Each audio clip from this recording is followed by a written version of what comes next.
Today, answers matter more than ever before. That's why IBM is helping businesses manage customer questions with Watson Assistant. It's conversational AI designed to work for any industry. Let's put smart to work. Visit IBM.com/Watson Assistant.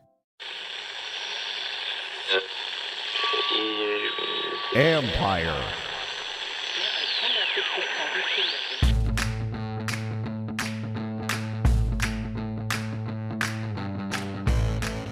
Hello and welcome to my podcast, sponsored by Lono Coffee. Visit lonocoffee.com, use promo code COFFEE2020 for a discount. And by Dizzy Pig Barbecue. Visit dizzypigbarbecue.com, use the coupon KEIM15, that's KEIM 15, for 15% off your order shipped in the U.S. I heartily endorse both companies. Today, I talked to former Washington tight end Logan Paulsen about Scott Turner's offense. What does Paulsen like and what does he not like? Does he see improvement? And we talk about the run game, what he sees as some issues. Paulsen is one of the smartest players I've covered, so pay attention. And of course, it's a Therapy Thursday mailbag session, so buckle up. Don't forget, you can read my work on ESPN.com. I have a story up now about Ron Rivera's gambling during games and what the impact of that was on players when he was in Carolina. Some good insight from some of his former players. I have a feeling that we'll also be talking a little bit more soon about the perceived mixed messages and his comments on that. I'll get to your questions in a minute, but first my conversation with Logan Paulsen.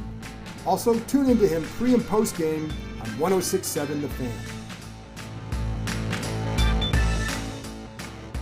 Well, I always like talking to Logan Paulsen because, again, I've told you folks before, and I've told Logan this as well, I get more insight and learn more when I talk to him than when I talk to just about anybody else. So that's why I like having him on. And Logan, what people keep asking me, and I hear from national people and people like Chris Cooley have talked about Scott Turner's offense and the scheme. I'm curious your take on what you've seen from his system so far.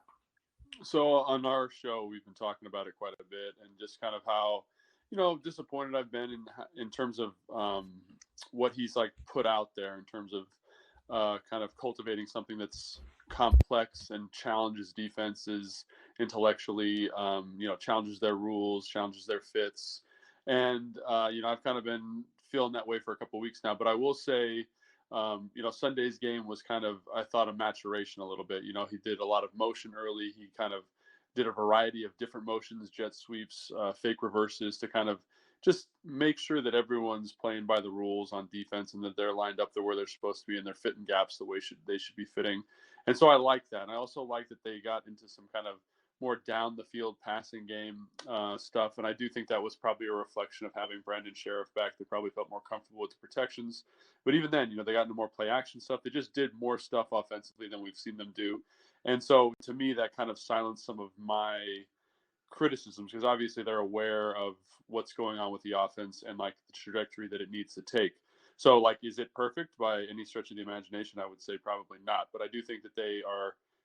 This last game gives me confidence that they are moving towards something more complex and by extension, something that's going to allow those guys to play at a higher level. You've been around some really good coordinators. How long does it take for a guy to establish who he is as a coordinator and just what he wants to be about?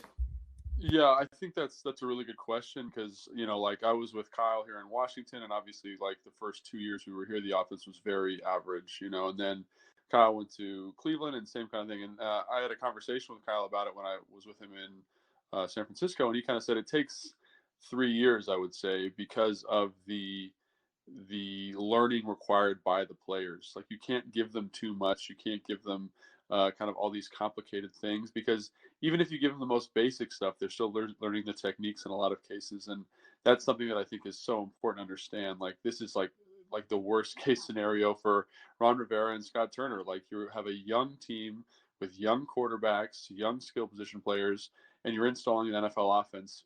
And you are relying on a rookie in right and a rookie in Golden. He got hurt, but they were kind of being featured more in the offense to know something that, by all accounts, an NFL offense is very complex. So I think it's really challenging for him, to kind of see what everyone's comfortable with and where it needs to be. So yeah, I think this is probably all part of like the natural growing pains of learning a new offense with a young group of people.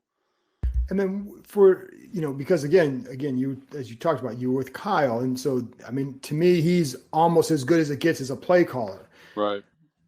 From afar, can you tell, like, I mean, even early on, just everything you just say, what are some of the things that set a guy apart, even through those struggles? Like, can you see things through struggles where you say, yeah, it doesn't look good here, but I see this and this and this, and that's going to carry him down the road? Do you, can you see that? Could you see that even with like a Kyle? So yeah, I think the thing with Kyle that I always appreciated is that everything had a purpose. Everything was kind of being utilized to set up something else. You run this run early so you can set up the play pass later. You run this pass concept later to set up this other pass derivative off of it. And I think like that's something you like to see. And so right now, obviously, like, that's the offense that I grew up in. I was with Kyle, I was with Sean, even the guy in Chicago run a derivative of Kyle's offense. And then, so that's what I feel really comfortable with. And that's what I like to see offensively. So that I do have my own biases here. But I think that that's one of the things that's kind of frustrating about the offense is I don't think that, the play pass stuff really matches up super great with what they're doing in the run game. They try to, but they don't use a fullback. They don't. They kind of have very distinct packages. They bring in Sprinkles and the other guy, the other rookie from Carolina, and they're going to run the ball or they're going to run a play pass, and it's very telling. And I think that's what I was really frustrated about, like the first 4 or 5 weeks of the season. And in this last game, you got to see some of that complexity, some of the packages marrying together. And I think that's only going to get better as guys get more comfortable and as Scott Turner gets more comfortable. So how much do you think that is a function of guys getting more comfortable or just the quarterback switch, a guy who knows this offense a little bit, who clearly knows this offense better because he was in it for a longer period of time? Yeah, it's kind of like the proverbial chicken or the egg scenario, right? I think I think they probably are really connected. I think Scott Turner probably was not very confident in Dwayne Haskins just in the way he was calling games, and then obviously he's kind of come to life a little bit since Kyle Allen's been in there. So I do think as much as a player needs to be confident and playing at a high level, a coordinator needs to be confident in the players too, and I think that's what we're seeing with Kyle Allen and Scott Turner. I think they just have a really high comfort level with each other, and I think that's coming to light. What could you see when Dwayne was in there that told? Was it just the concepts they were running, or what else told you that? Yeah, so I think in large part it was the concepts, just the simplicity of the attack. I go back to the Baltimore game, and even prior to the Baltimore game, like very horizontal, lots of crossers. They would run the same play on third down if they're looking for a conversion at a certain down and distance, and you're kind of like, well, obviously you've run that 3 or 4 times already in the game. I think that they're ready for it. They understand like what your go-to is here. And, you saw a little bit more diversity in the play calling, a little bit more diversity in the formations, a little bit more kind of pre-snap movement, and just some more challenging things for the defenses to look at. And I think that is a reflection of, in large part, Kyle Allen's understanding of the offense and his comfort level. And then, like I said, I think Scott Turner knows that Kyle knows the offense and is willing to do some more of that stuff because it's not going to get lost in translation from, his mouth through the earpiece to a quarterback who's not super familiar with the offense. What did you make of the quarterback switch? What did I make of the quarterback switch? I think everyone asks that. That comes up on the show all the time, and I think that the NFL is not fair. And should Dwayne Haskins probably have gotten some more time? And I would think probably yes. However, like if all of these rumors that are kind of circulating are true, that he's not handling his business inside the building, then I think the switch is probably more warranted because, as you've been around the game for a long time, you've interviewed a lot of guys. Like if you're not preparing at a high level and the game does not appear to be important to you, and you're the starting quarterback for a team, like the leash becomes extremely short very quickly. So like just based on play, I would say, he probably, based on my estimation, he could have played another couple games and seen what happened. However, like I think it's all of that off the field kind of stuff that's swirling that I think justifies the switch. And I think the offense is going to look a lot healthier moving forward. when you're a veteran player, if you see a guy who's not put it, if that's, again, because that's what I've heard. I've heard that from two different staffs over the last 2 years. Can't help what I hear. So if you're a veteran guy in that locker room, and if you're seeing the same thing, how does that impact you and others? Well, I think, like everyone knows, and I think if you don't know, like the quarterback is the most important position on the team. And so you don't want that. You want that guy to be the model of what it means to be a professional and what it means to study and what it means to own an offense. Like when you go to a good team, like, Atlanta wasn't a good team when I was there, but when you're with like a guy like Matt Ryan, for example, he knows everything about the offense and he challenges himself to know it better than every single other person on the offense, so that you can go to him almost like he's a coach. And I'm not saying Dwayne needed to be that right now, but he needed to show some type of motivation to get there. Because if that's not there, like as a veteran player, like you asked me, like that's extremely frustrating that a tight end would know the offense better than the starting quarterback. That's just unacceptable, and I'm not saying that was the case with Dwayne, but like that would be something that I would find very frustrating, because not only does he have his own livelihood in his hands, but he has my livelihood, my family's livelihood, the coach's livelihood, every other person's livelihood and way they make money and provide for their families in that guy's hands. And if he's not taking it seriously, then that's extremely frustrating for me, because that's something that I value, is my ability to provide for my family. What would you need to see from him to put him back in? Right now? Yeah, that's a great question too. I think I would need to see this preparation. All the off the field things would need to be taken care of. Dot your I's and cross your T's in every single way. And that's one thing that is also kind of an enigma to me. Like, you have one of the best professionals ever to play the position in Alex Smith. Like, by all accounts, everything I've heard about him is that he is the truest pro. He might not be the greatest player, but he's the truest pro. And he's there as an example for you. Like, why are you not in his hip pocket every single day? Like, there's the blueprint for what you need to do. Like, why not embrace that resource with two hands? And that's what I would need to see him to kind of take advantage of those things and show a level of professionalism that apparently, again, like you said, it's all kind of hearsay at this point, that he has not shown. And one of the other topics, of course, has been, and I even asked Ron Rivera on this on the conference call the other day, because I get asked about this a lot on social media, about mixed messages coming from him. Yeah. Do you think there has been mixed messages? If so, or yes or no, and if so, how? So it's really easy for me as a media member to say, yeah, the messages have been mixed, but like really Ron and every other head coach in the NFL does not care at all about what the media thinks traditionally. Like, they care about what the locker room thinks. So a mixed message to us might seem convoluted and somewhat, murky, but I think that as long as the message is good in the room, in the building, I think that's fine. Like, yeah, he's kind of been all over the place. And I think I brought this up on the show the other day. Like, it would have been so much nicer if he would have just been kind of like, this is what's going on. This is what we're thinking with Dwayne Haskins. Like, we support him, but if he doesn't improve in these areas, and as a player, I've always appreciated that type of leadership style. And it's so rare because everyone's kind of trying to avoid things. And that being said, that's what he's giving the media. That's what he's giving the outside world.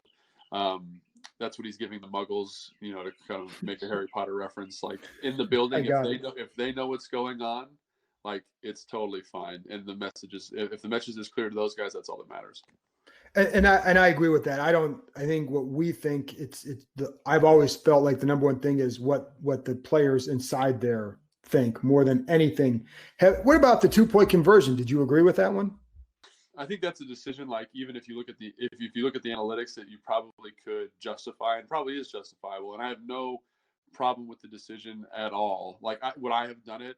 I probably would think twice about it, just because I'm a more conservative person. Like, if I'm the head coach, I'm just a little bit more conservative. Like, I didn't feel like people talk about momentum. You got the momentum. I just didn't feel the momentum. I didn't feel the momentum that I would have needed to make that happen. But that doesn't mean the decision's wrong. I actually like the decision. I think, win the game there or win it overtime, that's fine. If he gets that call, like, no one even bats an eye. So the only thing I might have a little bit of a problem with is the play call. I thought it was a little it kind of boxed them into a corner a little bit. They were trying to isolate the back on a linebacker, which I've been calling for this whole time. So I shouldn't be one to talk, that it didn't work out. But, and I just feel like they didn't give the quarterback a lot of options, especially in this critical situation, and I've always been a big fan of giving the quarterback in that situation. If you have a guy who can run a run pass option, like let them kind of give them the flexibility to do either. I just felt like the play call kind of boxed them in a little bit, but ultimately I can't be mad at the call, and I can't be mad at the play call either, because I think it was in the spirit of winning the football game, and I don't think it was ill-advised. When you have a coach who's willing to go for it like that, he likes to go for it on fourth down. What does that, whether or not you make it or not, does it instill a certain mindset in players, or is everything just dependent on winning and losing? I do think that as an offensive player, it was always really cool when a coach kind of showed that confidence in you.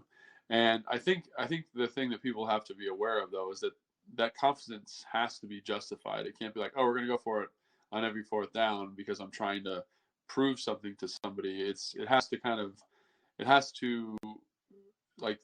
be real on some level inside of him, that he believes the offense can accomplish the task. And when you have that faith in a group and it's shown consistently in those decisions, I think that's really powerful. I want just a couple more things here, Logan. I always appreciate your time. And again, you keep, I'm mentioning this before the interview, but while we're talking about it, his show is on 106.7. So that's where you can find him. And I think it's pre and post game. Yeah, pre and post game. Pre and post game. So there you go. The run game. Antonio Gibson's a young guy, and you can see some of the growth struggles that he has. You can see the talent that he has. What else is going on with the run game from your perspective that needs to happen to make it better? I've kind of went through and watched the first 25 plays, and I watched the 2-point conversion. I'll watch the rest hopefully tomorrow offensively. And, again, this is a run game that I'm not super passionate about. Like, if I was the head coach of the football team, I probably wouldn't run this. It has had some success. If you look at their success with it in Carolina, I think it shows the validity of the techniques and the philosophy. But I think you need a certain type of group up front to get it done. Those guys all need to be on the same page and understand each other really well. And they also need to be really good at running double teams. And I kind of felt like in watching the film, and this is one game, obviously I've watched the other ones, and this has come up a little bit in those games as well, is like they kind of are hanging on double teams. They're not getting to the second level the way they need to, and you're getting free runners on the running back. And if you look at Gibson, everyone's kind of giving him a hard time, but there's not.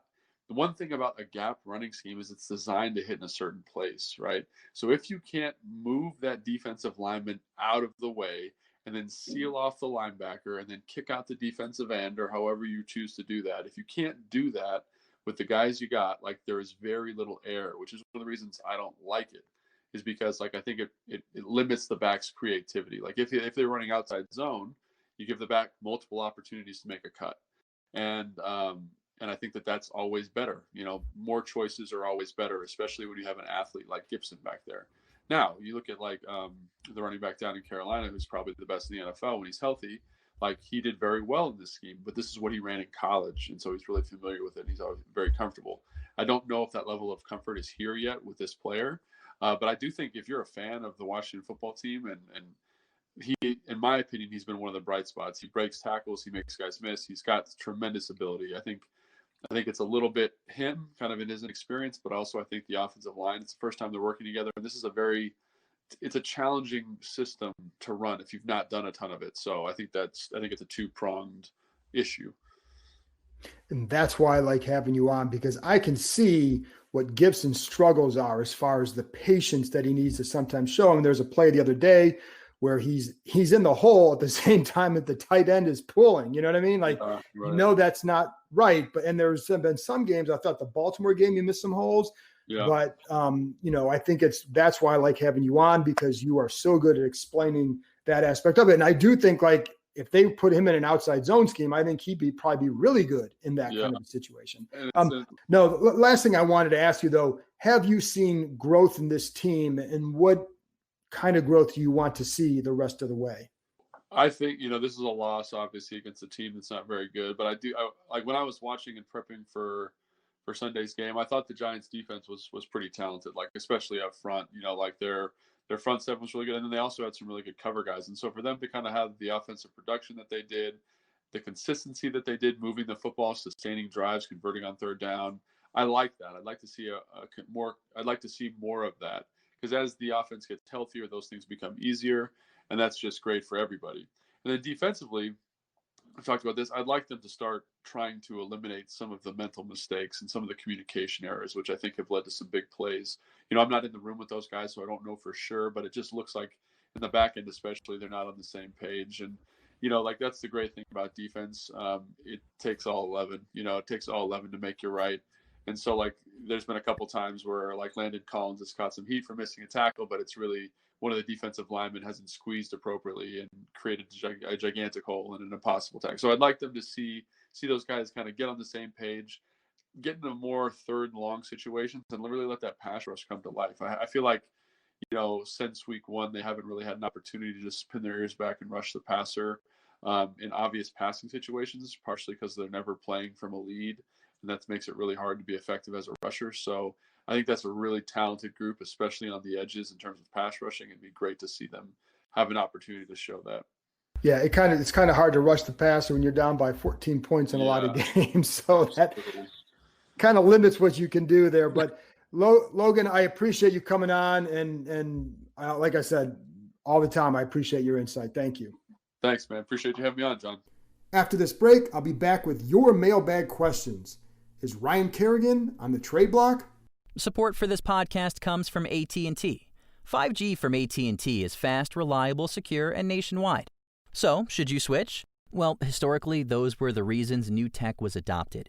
Neanderthals saw that fire heated things fast and made their caves secure from rampaging woolly mammoths. The ancient Romans saw that the aqueducts were a reliable and fast way to transport water, so they stopped carrying water jugs on their backs and adopted them nationwide. Oh, and 1800s Victorians saw electricity light up rooms fast and be more reliable than candles blowing out, so they stopped bumping into walls and made it nationwide. Today's no different. Switching to AT&T 5G is kind of a no-brainer. I mean, historically speaking, it's smarter than candles, water pots, and hungry dinosaurs. AT&T 5G, it's not complicated. 5G requires compatible plan, may not be in your area. See att.com/5G for you for details. I used to love making all of my own spices. Now I love reaching for one of Dizzy Pig's craft seasonings. Based in Manassas, Virginia, they grind their spice combinations daily, and it's easy to see why they've built a loyal following over the past 20 years. Dizzy Pig owner Chris Capel has won 15 championships on the Pro Barbecue Tour using only their products. And I've heard from other pitmasters on the barbecue tour that insist on Dizzy Pig. If it's good enough for them, it's good enough for me. Just recently, I cooked a ribeye with their cow lick seasoning. Fantastic flavor. My wife really likes the mole and the Peruvian, and the popular Dizzy Dust is truly all-purpose. And if you're cooking turkey during the holidays, you have to use their Mad Max turkey rub. It's seasonal, so you can buy it now until January. With 27 different blends, there is a seasoning for just about any recipe or cooking technique. Get 15% off your online order shipped in the U.S.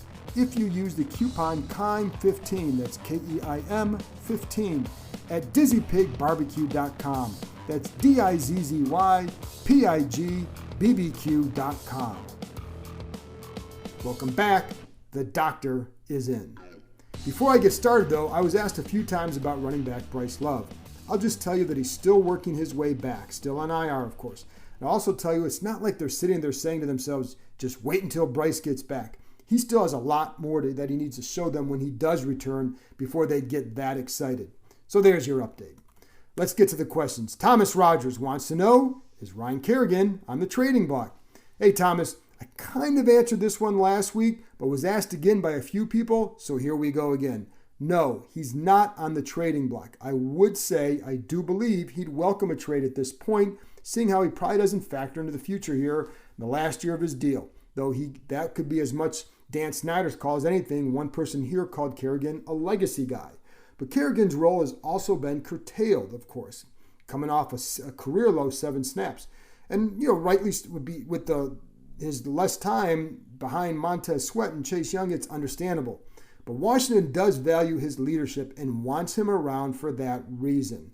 I also know that no teams are calling about any of Washington's players at this point. The guys that would command much in a trade are ones that Washington considers core guys. Those, they're not going to trade the young guys, the Montez Sweat, the Chase Youngs. They don't want to trade Brandon Sheriff. guys like that, Terry McLaurin, that factor big time into their future. The ones that the fans want to unload don't have much value. I wouldn't be shocked if somebody gets traded, but as of right now, I don't expect much to happen. Even with Dwayne Haskins, I don't see it right now. As of right now, no one has called. With the stuff that's out there on him, those who didn't like him before the draft will continue to stay away. But if some team did like him and had interest, they'd usually call and ask how much of what's out there is true. That's not taking place at this point. I don't think there's much interest. And going back to Kerrigan, I think one thing, teams, you could see them maybe wanting him as a situational rusher. I think there was probably a little bit more interest in him last year, but that's something to watch going forward. But my gut tells me right now he'd be here for the rest of the season. My gut's been wrong before, but I think in this case, as we talk right now, that's what it's telling me based on what I know and have been told. Anyway, Gary Shelton at Real Shelton Show wants to know, taking Rivera at his word, not giving up on Haskins. How is he going to get a look at him when he's third string? No one wants to go into next season without some more solidity at quarterback. Well, Gary, nobody more than them. Trust me. There's nothing that a coach wants more than some sort of stability and solid play at quarterback. That's how their careers get extended. It's why Mike Shanahan won a couple Super Bowls in Denver. I mean, he was a good coach, but he also had a great quarterback. Ron Rivera did a nice job in Carolina, but he also had Cam Newton at his peak. So any coach wants that. So the thing that people keep missing here is that they do see a ton more than just what goes on during practice. If people think it's just a matter of him getting a couple more reps in practice, they haven't been paying attention. They know how much guys are working on their own, and a quarterback has to be doing more than everybody else. If a young starting quarterback isn't the first in, last out, to me, there's an issue, and that's the same thing with them. And I will say, players notice that as well. They definitely notice that. Now, if you're making plays and taking that kind of approach, they might overlook some things. But if you're not making plays and you're not taking that approach, you're damn right it pisses them off, because that's what I've heard. And that's how players are, I should say. And just because fans don't see enough doesn't mean really a whole lot. I mean, we only see so much. These guys see plenty. They made their judgment. That's precisely why he's not starting and why he won't get back in there unless he starts doing these things, short of injuries to others. They will have to find another quarterback in the offseason, whether it's a vet or in the draft or both. In future episodes, we'll start to explore who might be available. It's going to be an interesting offseason, and I do think there will be a few choices.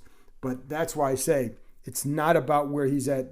Haskins has to show them not so much on the field. They know what he can do there, and but they also know if he's doing X over here, he can do Y over here. And that's where there's been the disconnect, and that was part of the disappointment with him after when he was benched.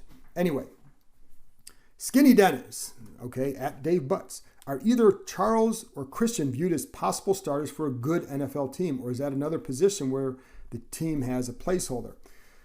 I'm not sure exactly what that means sometimes, and I say that because, look, there are bad linemen on every line. There have been Super Bowl winners with bad line play. It's just that some get obscured because of the quarterback play or other factors in the team. Kansas City starting center Austin Ryder is a former undrafted free agent signed by Ryder was a 7th-round pick by Washington, but you get the point. He was cut here, he was cut by other teams, but he's starting in Kansas City, and it's working there.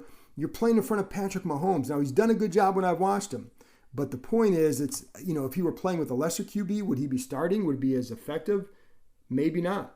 But the point is, the idea that every good team has only good linemen is starting is just incorrect. That said, I do think Charles can be a legitimate starter if he ever stays healthy. He definitely has the ability. Christian has improved. I don't think he's been the problem. I don't think he's been the problem at all.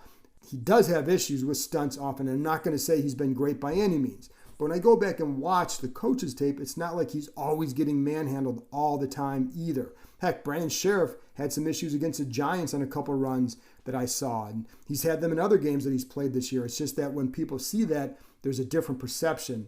And sometimes when you see guys like when it was Wes Martin or when it was Christian, sometimes you see him getting steamrolled more, and that's a little bit more troubling. You don't see Sheriff doing that, but you do see him losing some battles at time as well. That said, I do think they'll look for an upgrade at left tackle in the offseason. I do think they wanted to see if Christian could be more than just a swing guy, or what kind of starting level he could play at.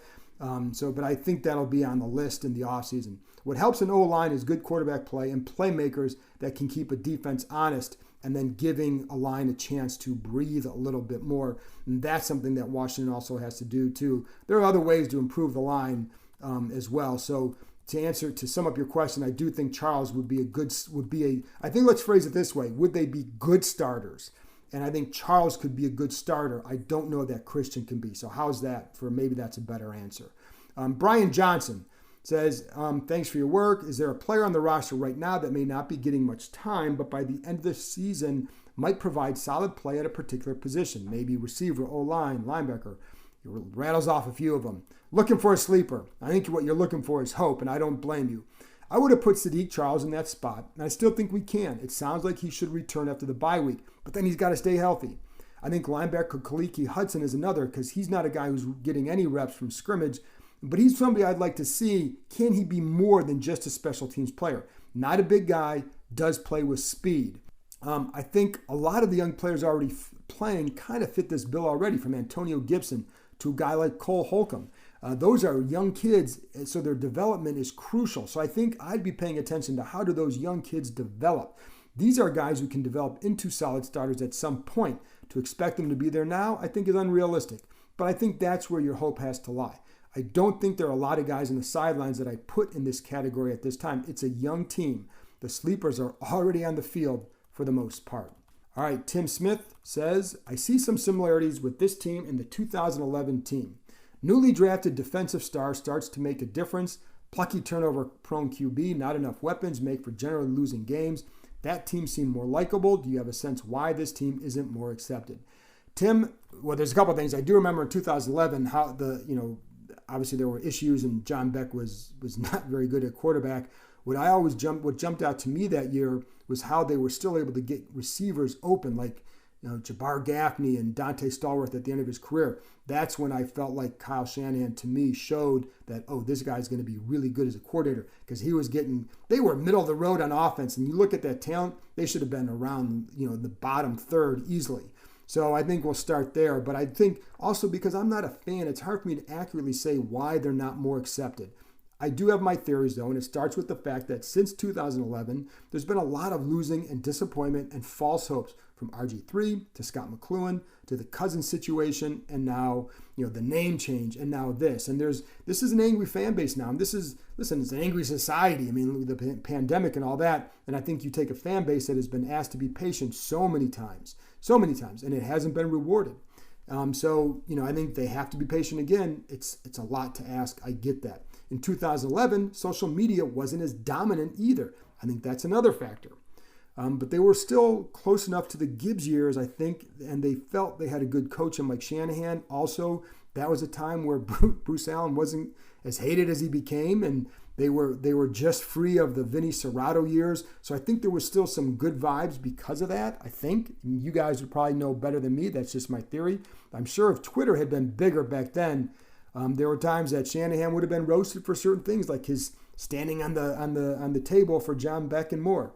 But I do think that so much has happened since then that it's really, really, really challenged this fan base. And frankly, I don't blame them for a lot of their feelings at this point. Sabir, it's at Please Win DC. Why do they keep running Gibson inside like he's King Henry? He's talking about Derrick Henry. He keeps banging right into his own blockers. Well, Gibson needs to improve his vision without a doubt. I did see some improvement last week in terms of how he lowered his shoulder more often, and he wasn't looking to bounce runs as much. He was taking more what was there. I think that's a good start. He has good size at 220 pounds, so he absolutely needs to run inside. Every back does. If he can't do that, then you're going to have to find somebody else. I do agree his vision must improve. You heard Logan Paulsen discuss the run game issues too, and there are times, you're right, that he's run into guys. Heck, and I brought this up with Logan. There was one play last week where Logan Thomas was pulling through the hole, and Antonio Gibson was even with him. That's not supposed to happen, folks. So there's definitely things that he has to learn. The kid, I think as much as anybody, he absolutely missed out with having no preseason. again, you guys were warned about some of these growing pains. The kid has talent, but he's learning a new spot. Having talent doesn't always mean instant impact, especially when you're learning a new position. And no, before anyone asks, he should not be a receiver. Again, every single team that talked to him before the draft wanted him at running back. He was not a polished college receiver. I did think he would have a better role in the passing game as a receiving back than he has had so far. But yeah, you're right though. He's got to improve that vision. And if it doesn't get better, I think, again, that's something to watch going forward. If it doesn't get better, that's an issue. Martin McLean wants to know, and we'll close on this one. How many drafts before we are competitive and then be an NFC contender? Not Nostradamus, so let's take a shot here. And I think it depends on really, let's be honest, what happens at quarterback. What do they do there? Also, think in terms of off seasons and not just draft. Doesn't mean spending huge in free agency all the time. More often than not, that doesn't work out. We've seen that. But it does mean being able to add perhaps some solid parts or maybe make some other moves to get more talent in the trades, etc. I think they're a couple off seasons away from being in that spot as a contender.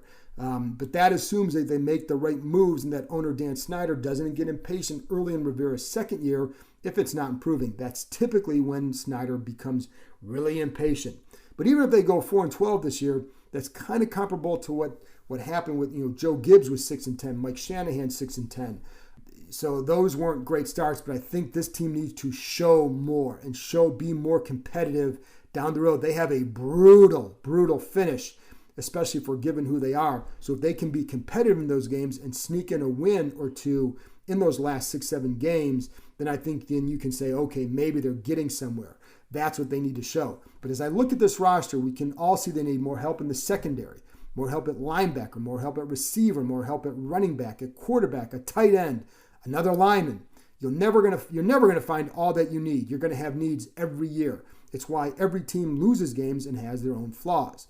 2 good offseasons will be required to me before they can rightly view themselves as an NFC contender. Good off seasons. And I had some ask if they'll finish too high to draft a top quarterback. Look at every draft and every top quarterback. It's not as if all of them were one of the top picks in the draft. That's just not the case. So, look at Patrick Mahomes, Ben Roethlisberger. There are a lot of guys who were drafted lower than first or second that have made an impact in this league. They need a lot there. But again, it does start there. You can't assume you'll miss out on a guy simply by drafting out of the top 3 or so. If that's the case, then you need to improve your scouting department. I think this offseason will be quite interesting to see what happens to these quarterbacks around the league. I think that's going to be some of these veteran quarterbacks. What do the Jets do with Sam Darnold if they get the top pick? What do the Falcons do with Matt Ryan? Would you even want Matt Ryan? I think Matthew Stafford's another guy that could become available. So there's going to be some interesting ones in addition to what we're going to see in the draft. And, with the Justin Fields, Trevor Lawrence, and others. So I think it's going to be interesting there, but they've got to hit on that position at some point, and then you go from there. But I do think it's going to take a couple off seasons to get back to, again, good off seasons to becoming an NFC contender. I'm Tali Farhadian Weinstein. I'm a candidate for Manhattan District Attorney, and I'm the host of a new podcast called Hearing. It's devoted to in-depth conversations about building a better criminal justice system. You'll hear interviews with people like Senator Cory Booker, New Yorker writer Jayang Fan, and civil rights leader Ben Jealous. It's a new kind of political podcast where you'll hear a candidate, me, using her prosecutorial instincts to ask the right questions and share the answers. We're calling the show Hearing because I believe that real leaders listen. It's the only way we'll carve a path to a fair and fearless future. You will find Hearing wherever you get your podcasts. Brought to you by Pushkin Industries and paid for by New Yorkers for Tali. You've heard me talking about Lono Coffee for a couple months now. Let me tell you a little bit about who they are and what they're about. Lono Coffee is based in the Shenandoah Valley, just a nice bunch of people who are open for business during this trying time.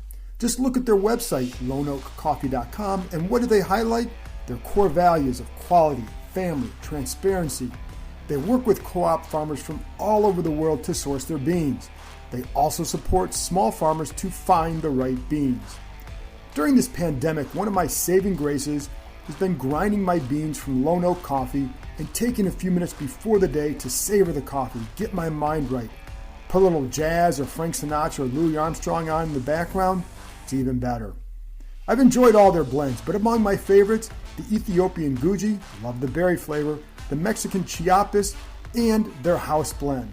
Start your day off right with Lone Oak Coffee. Visit loneoakcoffee.com, that's LONEOAK coffee.com. Use promo code COFFEE2020 for a discount. You can thank me later. Well, that's it for this week. Thanks to Logan Paulsen for joining me, and thanks to you for sticking with the show. Please support our sponsors, Lone Oak Coffee and Dizzy Pig Barbecue. I'll talk to you after the Dallas game. Hang in there, folks.